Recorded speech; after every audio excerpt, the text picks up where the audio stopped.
Welcome back, dear aspirants, in Geography optional by online classes. And friends, कल काफ़ी समस्याएं हुई थी जिसके कारण हम ज़्यादा क्लासेस को मतलब ज़्यादा वीडियोस को नहीं अपलोड कर पाए थे हम लोग, और ज़्यादा वीडियोस को हम मतलब ज़्यादा लेक्चर को भी हम नहीं कवर कर पाए थे।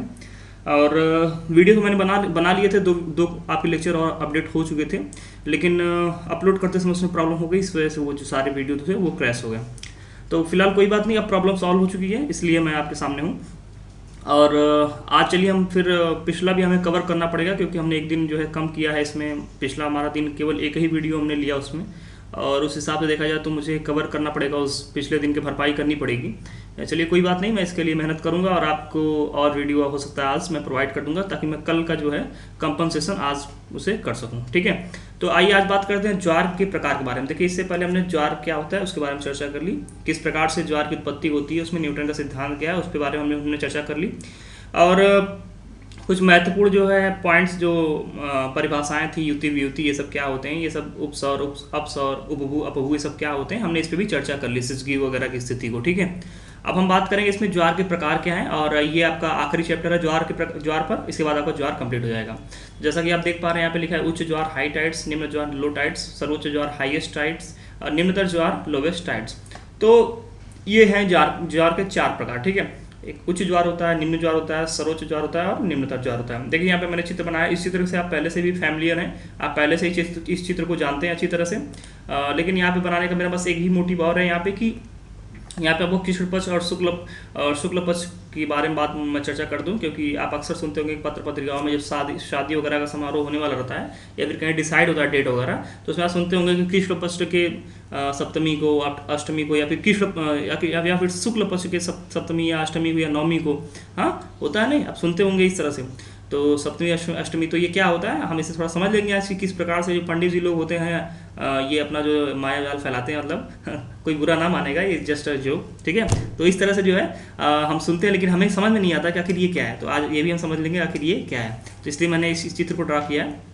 देखिए, आप तो इस स्थिति से इस स्थिति से परिचित हैं कि जब सूर्य चंद्रमा पृथ्वी एक ही रेखा में होते हैं तो उसे युति वियुति की स्थिति कहते हैं, या फिर सिजगी की स्थिति कहते हैं। ठीक है, सिजगी से आप पहले ही परिचित हैं, आपने पहले सिजगी के बारे में जान रखा है। और आइए बात करें, अगर हम देखिए युति के बारे में, आप जानते हैं कि युति क्या है। अमावस्या, युति के दिन मतलब युति की जब स्थिति होती है तो अमावस्या होता है, और न्यू मून इस दिन मतलब नया मून होता है, यहाँ पे न्यू मून का प्रादुर्भाव होता है। और वियुति की स्थिति देखें तो यहाँ पे पूर्णिमा होता है, और फुल मून यहाँ पे हमें दिखाई देता है। जैसे कि यहाँ पे आप देखें तो बिल्कुल ब्लैक हो जाता है, इसलिए अमावस्या कहते हैं। यहाँ पे मतलब प्रकाश पड़ता है पूरी तरीके से, इसलिए हम इसे पूर्णिमा कहते हैं। ठीक है, युति वियुति की स्थिति मतलब कि सिजगी की स्थिति आप पहले ही से परिचित हैं इससे।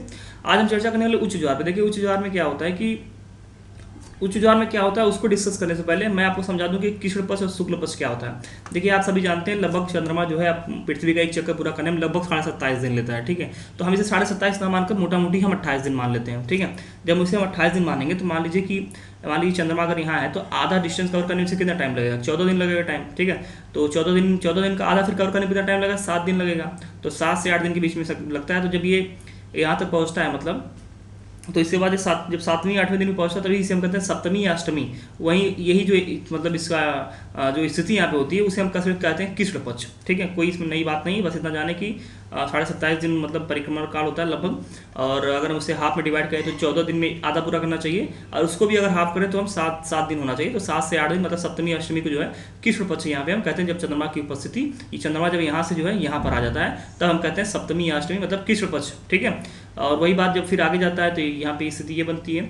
और फिर जब अगर और आगे जाता है मतलब कि 7 दिन और कवर करता है तो यहाँ पे आपकी स्थिति बनती है शुक्ल पक्ष की। ठीक है, तो इस प्रकार कहते हैं शुक्ल पक्ष और कृष्ण पक्ष क्या है, वो चंद्रमा की स्थिति को दिखाता है कि चंद्रमा जब पृथ्वी की परिक्रमा करता है तो फिर उस हिसाब से जो है जो उसका समय काल होता है, जो उसकी दूरी होती है उस पर जो निर्भर करता है। 7 दिन बाद क्या होता है, कृष्ण पक्ष होता है, उसके बाद फिर आधा कवर कर लेता है डिस्टेंस, फिर उसके बाद शुक्ल पक्ष आता है 7 दिन बाद। तो इस प्रकार से जो फिर चंद्रमा अपने पूर्व की स्थिति पे पहुंच जाता है। तो एक चक्कर इस प्रकार से पूरा होता है। तो एक चक्कर कंप्लीट करने में कृष्ण पक्ष और शुक्ल पक्ष की स्थिति चंद्रमा के साथ होती है। तो यही बात यहाँ पे, और कोई नई बात नहीं।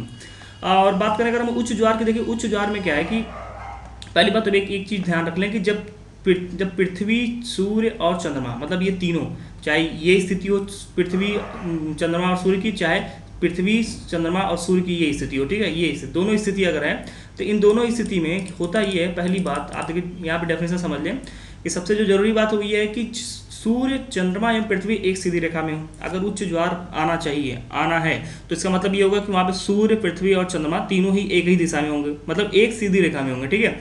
और इस प्रकार क्या होगा, दोनों का जो सम्मिलित आकर्षण लगेगा तो ज्वार की जो ऊंचाई होगी ना वो सामान्य से 20% ऊंची हो जाएगी। और जैसे कि मैं आपको दिखा दूं, देखिए ये चित्र है आपका, इसमें देख रहा है कि सूर्य, चंद्रमा, पृथ्वी क्या एक सीधी रेखा में है, तो इनका क्या होगा, एक सम्मिलित आकर्षण लगता है, जिसके कारण जो सामान्य ज्वार आते हैं उससे उनका ऊंचाई जो है 20% जो है बढ़ जाता है, ठीक है।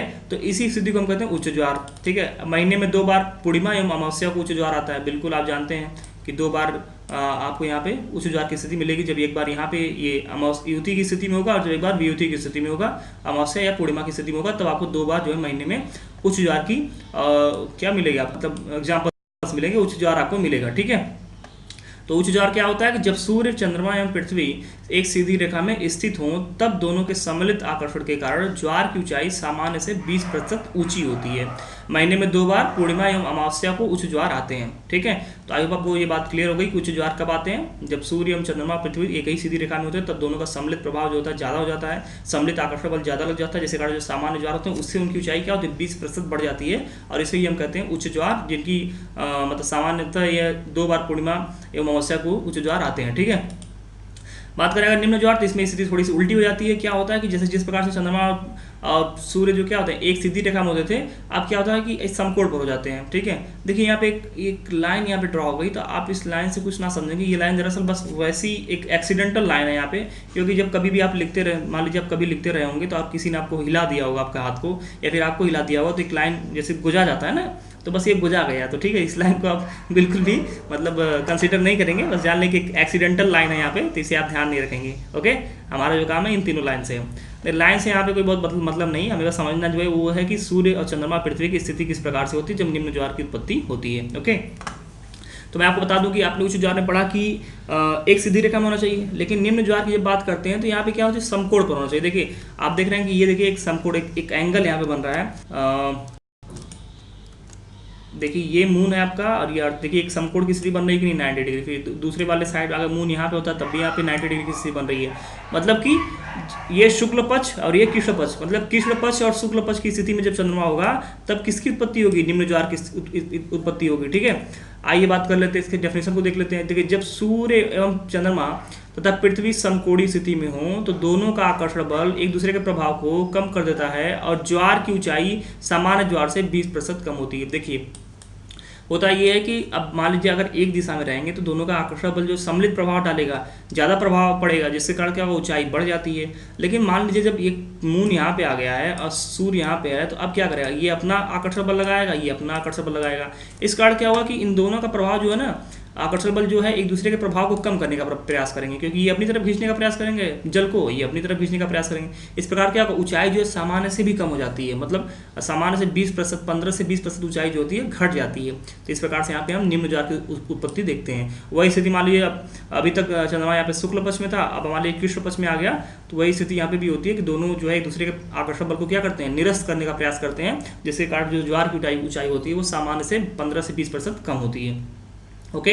तो ये होता है निम्न ज्वार। एक बार फिर से मैं ब्रीफ कर दूं कि जब सूर्य एवं चंद्रमा तथा पृथ्वी समकोणीय स्थिति में हो तो दोनों का आकर्षण बल एक दूसरे के प्रभाव को कम कर देता है और ज्वार की ऊंचाई सामान्य ज्वार से 20% कम होती है, जिसे निम्न ज्वार कहते हैं। यह स्थिति शुक्ल एवं कृष्ण पक्ष की सप्तमी एवं अष्टमी, सप्तमी या अष्टमी, जिस दिन भी शुक्ल पक्ष या कृष्ण पक्ष पड़ेगा उसी समय के आसपास होता है, मतलब सप्तमी को भी हो सकता है, अष्टमी को भी हो सकता है, चंद्रमा की स्थिति पर डिपेंड करता है, ठीक है। तो सप्तमी या अष्टमी को मतलब कि शुक्ल पक्ष या कृष्ण पक्ष को ये स्थिति आपको मिलती है। तो आपको मैंने 2 चीज़ें बता दी, उच्च ज्वार युति व्युति की स्थिति होती है तब मिलता है, निम्न ज्वार शुक्ल पक्ष कृष्ण पक्ष की स्थिति होती है तब मिलता है, ठीक है।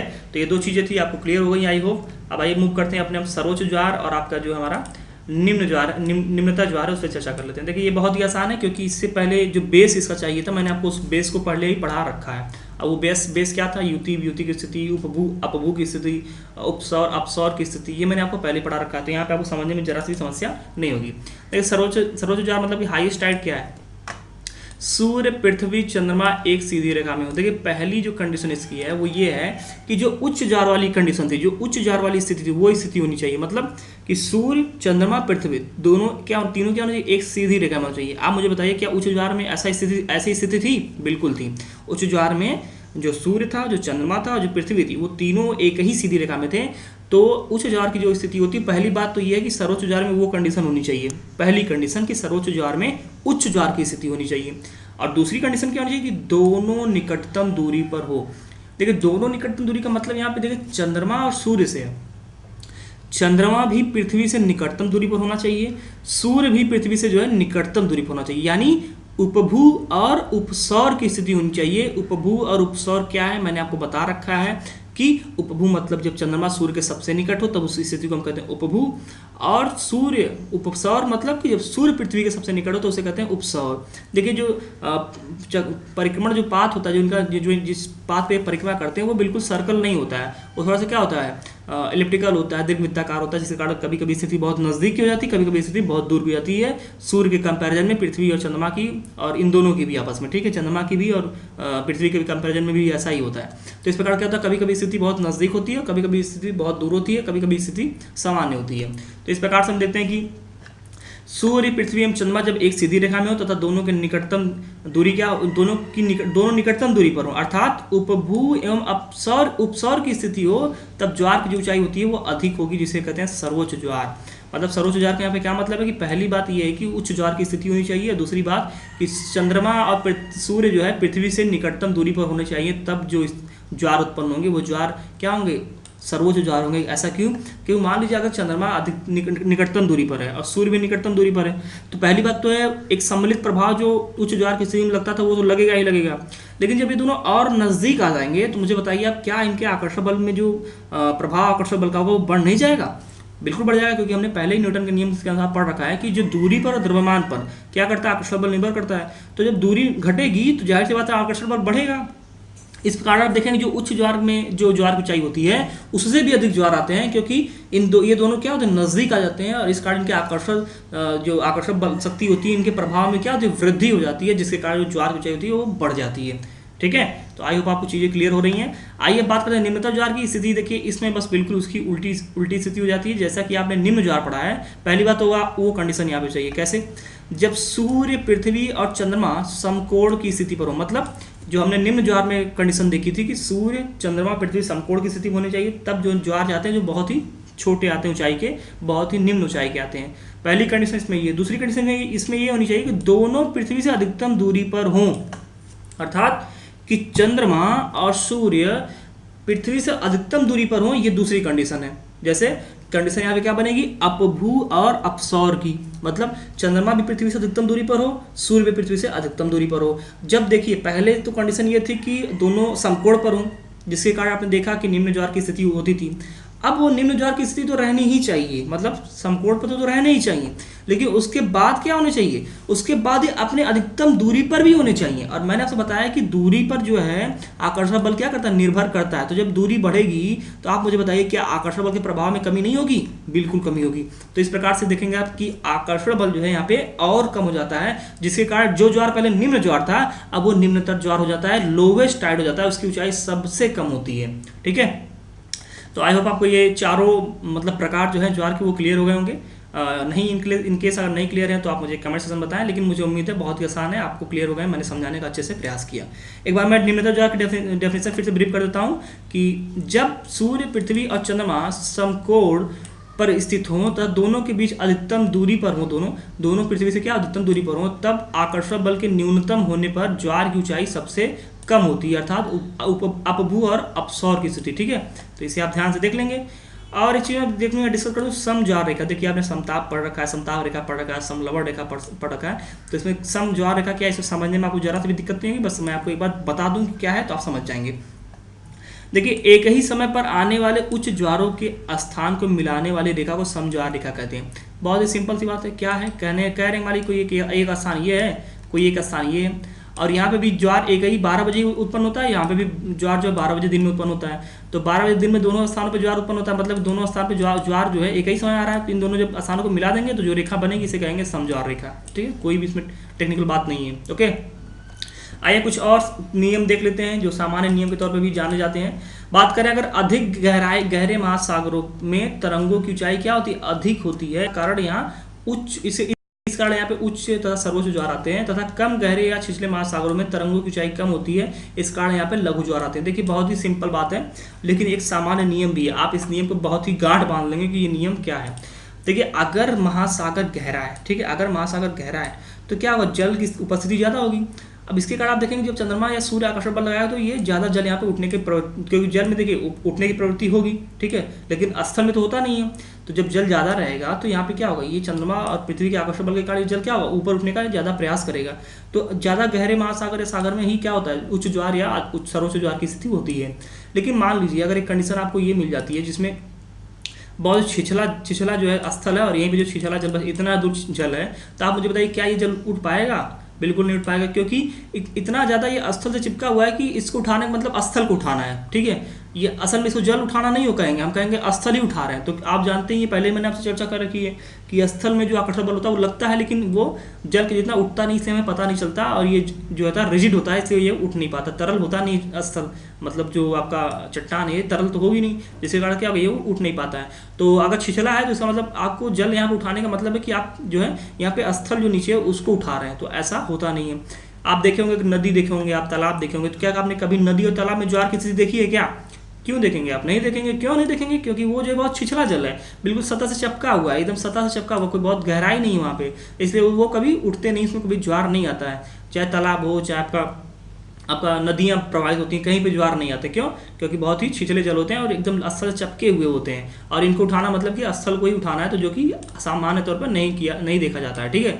लेकिन अगर आप कहीं कोई झील देखते हैं, झील अगर गहरी है तो उसमें ज्वार की स्थिति उत्पन्न हो सकती है, ठीक है। तो मेरे कहने का मतलब ये है कि अधिक गहरे महासागरों में तरंगों की ऊंचाई अधिक, इस कारण यहाँ पे उच्च ज्वार तथा सर्वोच्च ज्वार आते हैं, तथा कम गहरे या छिछले महासागरों में तरंगों की ऊंचाई कम होती है, या यहाँ पे लघु ज्वार आते हैं। और जो एकदम बिल्कुल चपके हुए होते हैं, जैसे नदी उदी इत्यादि हो गए, उन पे तो ज्वार आते ही नहीं, और जो छिछले होते हैं लेकिन थोड़ा सा गहरे होते हैं, तो वहाँ पे लघु ज्वार की स्थिति या निम्नतर ज्वार की स्थिति उत्पन्न हो जाती है, ठीक है। तो ये एक सामान्य नियम, आप इस नियम को ध्यान रखेंगे। आइए आगे मूव करते हैं। कुछ क्षेत्रों में 2 से अधिक ज्वार आते हैं। देखिए आपने अभी तक यही पढ़ा है कि एक क्षेत्र में जो है एक ही जगह पे 24 घंटे में 2 बार ज्वार आते हैं, लेकिन ये कह रहे हैं कि 2 से अधिक ज्वार आते हैं, ठीक है। अब ये कैसे कह रहे हैं? ये कह रहे हैं 2 से अधिक ज्वार मतलब कि 4 बार ज्वार आते हैं। यहाँ पे देखिए कुछ क्षेत्र ऐसे भी हैं जहाँ पे 4 बार ज्वार आते हैं। कैसे? हम चलिए इसमें चर्चा करते हैं। देखिए एक हमारे पास एग्जाम्पल है इंग्लिश चैनल तथा कच्छ की खाड़ी। देखिए इंग्लिश चैनल जो इंग्लिश आप जो इंग्लैंड देख रहे हैं उसी के पास है और सटा हुआ है, और जो कच्छ की खाड़ी आप जानते ही हैं भारत में है, गुजरात के पास, ठीक है। तो ये इंग्लिश चैनल और जो कच्छ की खाड़ी यहाँ पर 4 बार ज्वार आते हैं। कैसे? यह स्थिति तब होती है जब किसी देशांतरित तट रेखा के सहारे द्वीपीय बाधाएं उपस्थित होती हैं, तो द्वीप की उपस्थिति से उठता हुआ जल बाधित हो जाता है तथा विलंब से पहुंचता है, ठीक है। जब द्वीप की स्थिति होती है तो वहाँ पे जो जल जो ज्वार का प्रयास करेगा, उठने का प्रयास करता है, वो क्या होता है, बाधित हो जाता है, जिसके कारण जो है वहाँ पे ज्वार प्रथम बार जो है अच्छे से उत्पन्न नहीं होता, फिर दूसरी बार में वो अच्छे से उत्पन्न होता है। क्या होता है ये चर्चा कर लेते हैं। देखिए इनके कहने का मतलब यहाँ पे ये है कि जब देशांतरित तट रेखा के सहारे कोई द्वीपीय बाधा आ जाती है, मान लीजिए कोई द्वीप अगर स्थित है, ठीक है, उसमें क्या होगा कि द्वीप की स्थिति से उठता हुआ जल, मान लीजिए कोई एक यहाँ पे ऐसे द्वीप है, ठीक है। अब मान लीजिए यहाँ पे ज्वार की स्थिति उत्पन्न हो रही है, उठना चाह रहा है तब तक द्वीप आएगा, जब उठना चाह रहा है द्वीप आ गया तब तक, तो फिर क्या होगा, इसकी ऊंचाई घट जाएगी, फिर ये नीचे गिर जाएगा, फिर सामान्य रूप से आगे बढ़ेगा। उसके बाद मान लीजिए कि फिर आगे ये उठने का प्रयास करता है, तो इस बार जब ये उठेगा तो चूंकि द्वीप की स्थिति नहीं रहेगी तो इसकी ऊंचाई ज़्यादा होगी। तो पहली बार ऊंचाई कम होगी द्वीप के कारण, ठीक है, क्योंकि द्वीप यहाँ पे रोक लेता है, जैसे कारण ऊंचाई यहाँ पे कम हो जाती है। लेकिन दूसरी बार जब ये और मतलब फिर उठने का प्रयास करेगा तो फिर ये ऊंचाई इसकी बढ़ जाती है, क्योंकि यहाँ पे फिर द्वीपीय बाधाएं नहीं होती। देखिए इसमें क्या होता है कि ये जो दोनों ज्वार होते हैं, ऐसा नहीं कि 12 घंटे 26 मिनट के अंतर पर आते हैं, ऐसा नहीं होता है। देखिए यहाँ पे ऐसा होता है कि कुछ मिनटों के अंतराल पे ये दोनों ज्वार उत्पन्न होते हैं, ठीक है। इस कारण जब आप देखेंगे कि मान लीजिए कि पृथ्वी के अगर एक सिरे पे अगर कुछ मिनट के अंदर मतलब 10 मिनट 15 मिनट के गैप पे अगर 2 ज्वार उत्पन्न हो रहे हैं, तो जब वही हिस्सा जब पीछे जाएगा तो आप मुझे बताइए कि आप केंद्रीय बल के कारण फिर 2 ज्वार वहाँ पे नहीं उत्पन्न होंगे। तो इस प्रकार आप देखेंगे कि 2 ज्वार तो एक बार आकर्षण बल के कारण, फिर 2 ज्वार जो है आप केंद्रीय बल के कारण उत्पन्न होते हैं। तो इस प्रकार से 4 बार ज्वार आ जाते हैं, यहाँ पे इंग्लैंड चैनल में, कच्छ की खाड़ी में, ठीक है। देखिए होता क्या इंग्लिश चैनल में, इंग्लिश चैनल में ब्रिटिश द्वीप समूह के कारण प्रथम उच्च ज्वार जो है कम ऊंचाई के होते हैं। मैंने आपको बताया कि अगर द्वीप है तो अगर पहले उठने का प्रयास करा तो ऊंचाई कम रह जाएगी, ठीक है। फिर कहते हैं कि क्योंकि तब केवल इंग्लिश चैनल का जल ही उठता है, क्योंकि जब इंग्लिश चैनल आप देख लेंगे, मैप पे लोकेट कर लेंगे, इंग्लैंड के बगल में आपको दिखेगा, तो इंग्लिश चैनल देखिए, मान लीजिए इंग्लिश चैनल है, तो यहाँ पे क्या कहते हैं कि इंग्लिश चैनल का जल ही उठता है, जो कि द्वीपीय बाधाओं के कारण पूरा उठ नहीं पाता है, ठीक है, इसलिए इसकी ऊंचाई जो है कम होती है। लेकिन कुछ देर बाद अवरोधित जल भी इंग्लिश चैनल में प्रवेश कर जाता है। अब जो जल है ये इंग्लिश चैनल में जब प्रवेश कर जाएगा अंदर, तो अब अंदर जब द्वीपीय बाधा नहीं मिलेगी इसको, तब इसकी ऊंचाई क्या होती है, तब अधिक ऊंचाई का ज्वार आता है, तब इसकी ऊंचाई बढ़ जाएगी। पहले अभी इंग्लिश चैनल में रहता है तो इंग्लिश चैनल सकरा है और द्वीपी बाधाएं हैं, वहाँ पे द्वीप वहाँ पे इसी साइड में, जिसके कारण इसकी ऊंचाई जो है बढ़ नहीं पाती है। लेकिन जब इंग्लिश चैनल में ये अंदर प्रवेश कर जाता है तो इसके बाद क्या होता है, इसकी ऊंचाई फिर पीछे आगे जो द्वीप की स्थिति नहीं होती है, जिस कारण इसकी ऊंचाई बढ़ जाती है दूसरी बार के ज्वार में। 10 से 15 मिनट का अंतर आता है, ज़्यादा अंतर नहीं होता है। अब बात करें तो अतः एक स्थान पर कुछ अंतराल पर 2 ज्वार आते हैं, कुछ अंतराल मतलब 10-15 मिनट आप मान के चलें यहाँ पे, ठीक है। तो ये था इंग्लिश चैनल में, जहाँ पे 4 बार ज्वार आते हैं, 2 बार जो है आकर्षण बल के कारण, 2 बार अपकेंद्री बल के कारण। हम बात करें भारत के संदर्भ में तो कच्छ की खाड़ी में प्रथम ज्वार की ऊंचाई कम होती है, जबकि 10 मिनट बाद जो दूसरा ज्वार आता है उसकी ऊंचाई क्या होती है, अधिक होती है। बस वही तरीका है। और यहाँ पे दूसरा ज्वार जो है तटीय स्थलाकृतियों का परिणाम, मतलब कुछ जगह तटीय स्थलाकृतियाँ उठी हुई हैं, जिसके कारण पहला जो ज्वार होता है वो कम ऊंचाई होता है, दूसरा ज्वार क्या होता है, अधिक ऊंचाई होता है। ये दोनों आकर्षण बल के कारण होंगे 10 मिनट बाद। लेकिन जब दूसरा अपकेंद्री बल के कारण भी क्या होगा, आपका 2 बार फिर ज्वार आएगा, तो 4 बार ज्वार आ जाते हैं, ठीक है। तो कच्छ की खाड़ी इंग्लिश चैनल में क्या होता है, 4 बार ज्वार की स्थिति उत्पन्न होती है 10 मिनट के अंतराल पर। मतलब एक ज्वार के बीच में 10 मिनट का अंतराल, बाकी फिर वो 12 घंटे 26 मिनट का जो अंतर होता है वो तो लगेगा ही सामान्य रूप से, ओके। तो भारत में कच्छ की खाड़ी में ज्वार की ऊंचाई सर्वाधिक होती है। देखिए भारत में अगर बात करें तो ज्वार की ऊंचाई कहाँ सर्वाधिक होती है, वो होती है कच्छ की खाड़ी में। लेकिन अगर विश्व के परिप्रेक्ष्य में देखें तो फंडी की खाड़ी में सर्वाधिक उच्च ज्वार आते हैं। यह यहाँ ढाल एवं गहराई अधिक है, जिसके कारण जल में अधिक उछाल होता है। देखिए मैंने आपसे कहा था कि अगर गहराई अधिक है, सागर अगर गहरा है या महासागर गहरा है, तो वहाँ पे क्या होगा, जो ज्वार होगा उसकी ऊंचाई अधिक आती है, वहाँ पे उच्च ज्वार या सर्वोच्च ज्वार आते हैं। तो फंडी की खाड़ी की बात कर रहे हैं यहाँ पे, तो आप मुझे बताएंगे कि फंडी की खाड़ी कहाँ है। आपका काम है कि आप मैप में लोकेट करें और मुझे बताएं कि फंडी की खाड़ी कहाँ पर स्थित है, ओके। तो ये आपका आज का होमवर्क है कि आप मुझे बताएंगे फंडी की खाड़ी कहाँ पे है, कमेंट सेक्शन में। देखिए ये क्लियर हो गया। अब हम बात करते हैं ज्वार के प्रभाव की, कि ज्वार का प्रभाव किस प्रकार से पड़ता है। इसके बाद हमारा ज्वार ये चैप्टर कंप्लीट हो जाएगा। देखिए कुछ अवसरों पर ज्वार की ऊंचाई सामान्य से कुछ अधिक या कम हो जाती है। कुछ अवसर ऐसे आते हैं जिसमें ज्वार जो उठता हुआ रहता है उसकी ऊंचाई सामान्य तौर पर सामान्य से कम हो जाती है, और कुछ ऐसे अवसर आते हैं जब उसकी ऊंचाई सामान्य से क्या होती है, ज़्यादा हो जाती है। तो वो कौन कौन सी स्थितियाँ देख लेते हैं। देखिए यदि उच्च ज्वार के समय चक्रवात का आगमन होता है तो भूकंपी तरंगे चलें तो अधिक उछाल होता है तथा तटीय क्षेत्रों में बाढ़ की स्थिति उत्पन्न हो जाती है। देखिए कुछ भी नया नहीं, मैं आपको समझा देता हूँ क्या कहना चाह रहे हैं ये। देखिए मान लीजिएगा कि चक्रवात की स्थिति उत्पन्न हो रही है, ठीक है। ये आपका तटीय क्षेत्र है, ये इधर स्थल है आपका, इधर जो आपका मतलब सी है, समुद्र है। तो हमारे यहाँ पे चक्रवात की स्थिति उत्पन्न हो रही है, ठीक है।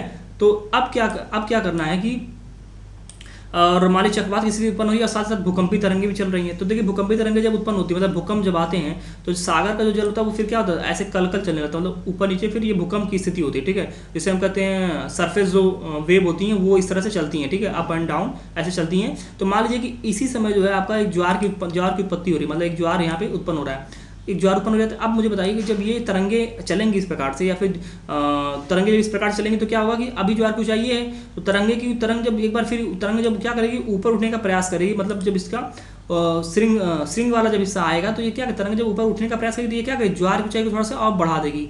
सम्मिलित प्रभाव यहाँ पे 2 प्रभाव पड़ जाता है। एक तो ज्वार की खुद का अपना प्रभाव है ऊंचे उठने का, जो आकर्षण बल के कारण है, और जो एक तरंग है जो भूकंपी तरंग है उसके कारण भी इसका ऊंचे उठने का प्रभाव है। तो दोनों का सम्मिलित प्रभाव होने के कारण क्या होगा, इसकी ऊंचाई ज्वार की बढ़ जाती है। अब आप जाने जब ज्वार की ऊंचाई बढ़ जाएगी और हमारी चक्रवाती स्थिति है, तो चक्रवात तो वैसे भी खुद ही अंदर तक वर्षा करता है, तट के अंदर तक वर्षा करता है। तो ये क्या करेंगे, इसको जब ये तट पर आएंगे तो इनकी ऊंचाई जब बढ़ जाएगी तो ये तट पे ज़्यादा अंदर तक इनका जल जा पाता है, ठीक है। और चक्रवात की स्थिति होने के कारण और अंदर तक जल चला जाता है, जिसके कारण यहाँ पे क्या होती है, बाढ़ जैसी स्थिति उत्पन्न हो जाती है। तो वही बात करें कि अगर चक्रवात की स्थिति हो, ये भूकंपी तरंगे अगर उत्पन्न हो, तो उस समय ज्वार की जो स्थिति सामान्य से क्या होती है, अधिक हो जाती है, और ये तटीय क्षेत्रों में बाढ़ को जो है प्रभावित करते हैं, बाढ़ को जन्म देते हैं। फॉर एग्जाम्पल अगर देखें तो न्यू पापुआ गिनी में 1998 में जो बाढ़ आया था वो इसी तरह का परिणाम था, ठीक है। तो न्यू पापुआ गिनी कहाँ है, आपको मैंने इससे पहले जलधाराओं के चैप्टर में पढ़ा रखा है, आप इसे लोकेट कर लेंगे मैप पर। और 26 जनवरी 2005 को आने वाली सुनामी की तरंगों की ऊंचाई अधिक होने का कारण भी ज्वारी तरंगे हैं, ठीक है। देखिए आपके जो बंगाल की खाड़ी है इसमें मतलब 2005 में सुनामी आई थी, जिसमें श्रीलंका, भारत, थाईलैंड ये सब देश क्या पूरी तरीके से जो है प्रभावित हुए थे, बहुत बुरी तरीके से प्रभावित हुए थे। और इनकी जो सुनामी की जो लहरें थी, हमारी सुनामी की लहरें ऐसे चल रही थी। तो अब क्या वो ज्वार जब आ गया तो ज्वार क्या करेगा, उस ऊंचाई को क्या करेंगे, और बढ़ा देंगे, ये ज्वार की ऊंचाई को और बढ़ा देंगे, जैसे जिस प्रकार से आपको यहाँ पे लहरें बढ़ा रही थी। तो इस प्रकार से आप देखते हैं कि ज्वार ऊंचाई बढ़ जाती है, जिसके कारण ये मतलब तटवर्ती क्षेत्र में बहुत ज़्यादा भयावह स्थिति उत्पन्न कर देते हैं, बाढ़ की स्थिति उत्पन्न कर देते हैं, जिससे जान माल की काफ़ी क्षति होती है। तो 2 एग्जाम्पल मैंने आपको दे दिए हैं। और बात करेंगे तो भारत में पूर्वी तटीय क्षेत्रों पर चक्रवात तथा ज्वार के प्रभाव से तटवर्ती क्षेत्रों में बाढ़ की स्थिति उत्पन्न होती है। देखिए चक्रवात और ज्वार का प्रभाव जब सम्मिलित रूप से होगा तो ज्वार की ऊंचाई बढ़ जाती है, जिसके कारण अंदर तक जो है चक्रवात के माध्यम से जो है जल जो है वर्षा जल जो है अंदर तक जाता है, और जो समुद्री जल वो भी अंदर तक जाता है, जिसके कारण वहाँ पे बाढ़ की स्थिति उत्पन्न हो जाती है। तो वही बात यहाँ पे भारत के परिप्रेक्ष्य में की जा रही है। लेकिन यदि उच्च ज्वार के समय स्थलीय समीर चलती है तो उच्च ज्वार की ऊंचाई सामान्य से थोड़ी कम हो जाती है। देखिए स्थलीय समीर के आपने भी पढ़ा है, लेकिन मैं यहाँ पे आपको ब्रीफ कर देता हूँ क्योंकि यहाँ पे एग्जाम्पल आ गया है कि हमने 2 एग्जाम्पल देखा जिसमें ज्वार की ऊंचाई बढ़ जाती है। अब हम एक एग्जाम्पल देखा जिसमें ज्वार की ऊंचाई कम हो जाती है। मान लीजिए कि ये इधर का एरिया आपका स्थल है, तो स्थलीय समीर मतलब क्या होता है कि स्थल से चलती है समुद्र की तरफ, और ये आपका समुद्र है। तो स्थल के समुद्र की तरफ चलने का कारण क्या होता है? पहली बात कि स्थल पे उच्च दाब होता है और समुद्र पे जो होता है निम्न वायु दाब होता है, ठीक है। तो ये होता है कभी रात के समय या एकदम बिल्कुल भोर में जो है 4 बजे के आसपास, ठीक है, मतलब एकदम बिल्कुल रात के समय आप जान लें कि स्थल पे क्या होता है, ठंडा होता है। क्यों? क्योंकि आप जानते हैं स्थल जो है जल्दी मतलब गर्म होता है, जल्दी ठंडा हो जाता है। तो जैसे ही रात होती है तो धीरे धीरे ठंडा होने लगता है, और बिल्कुल भोर के आसपास 3-4 बजे के आसपास बहुत ज़्यादा ठंडा हो जाता है। तो इस समय क्या होता है, इसमें स्थलीय समीर चलती है समुद्र की तरफ, क्योंकि समुद्र जो है ज़्यादा देर तक ठंडा होता है, ज़्यादा देर में गर्म होता है। तो अभी तक अपेक्षाकृत यहाँ पे जो है निम्न दाब की स्थिति होती है, क्योंकि दिन भर का सूर्य का ताप यहाँ पे मिला रहता है, जिसके कारण यहाँ पे गर्म बना रहता है। अभी ये निम्न क्षेत्र रहता है, लेकिन यहाँ पे स्थल जो होता है ठंडा तब तक हो जाता है, क्योंकि स्थल में ठंडे होने की प्रवृत्ति क्या होती है, ज़्यादा जल्दी होती है, ज़्यादा तेज होती है सूर्य के समुद्र के कंपैरिजन में। तो इस कारण यहाँ पे उच्च दाब, स्थल पे उच्च दाब और यहाँ पे निम्न वायु दाब। तो अब यहाँ से हवाएं जो है चलती हैं इधर आपके समुद्र की तरफ। तो होता ये है कि मान लीजिए अगर कोई ज्वार यहाँ पे उत्पन्न होना है, ज्वार की उत्पत्ति अगर यहाँ पर हो रही, ज्वार जो है ऊंचा उठने का प्रयास कर रहा है, ठीक है, ऐसे ज्वार ऊपर उठने का प्रयास कर रहा है। मान लीजिए स्थलीय समीर चलेगी तो स्थलीय समीर क्या करेगी, इस ज्वार की ऊंचाई को जो घटा देगी, थोड़ा सा ज्वार की ऊंचाई को जो है सप्रेस कर देती है, कम कर देती है। तो वही बात यहाँ पे कही जा रही है कि अगर स्थलीय समीर चलती है तो उस समय जो है ज्वार की ऊंचाई जो है सामान्य से थोड़ी कम हो जाती है, ठीक है। तो फ्रेंड्स ये हमने ज्वार को पूरे तरीके से कंप्लीट कर लिया है। इस पे जो क्वेश्चंस हैं, देखिए मैं आपको क्वेश्चंस भी कराऊंगा। मैंने आपसे पहले कहा था कि कोई भी चीज़ का आपको जरूरत नहीं पड़ेगी, तो क्वेश्चन जो इस पर बनेंगे उस क्वेश्चन को अभी हम नहीं दे रहे हैं आपको, लेकिन जब हम प्रवाल अभी शुरू करने वाले, अगला चैप्टर हमारा प्रवाल वाला होगा, और जब हम प्रवाल कंप्लीट करेंगे तो उस पर जो क्वेश्चन प्रवाल पे होंगे और जो ज्वार पे होंगे, दोनों क्वेश्चन को हम सम्मिलित रूप से आपको प्रोवाइड कर देंगे, ठीक है। तो वो आपके लिए ज़्यादा हेल्पफुल होगा। तो आज का एक ज्वार ये हमने कंप्लीट कर लिया। आपको कैसा लगा वीडियो आज का, आप मुझे बताएं कमेंट सेक्शन में। और ठीक है, इसी तरह से पढ़ते रहें। और चलिए ठीक है, इस बार मिलते हैं अपने अगले वीडियो में, जिसमें हम चर्चा करेंगे प्रवाल के बारे में, ठीक है। तो चलती मिलते हैं अपने अगले वीडियो में, तब तक के लिए नमस्कार।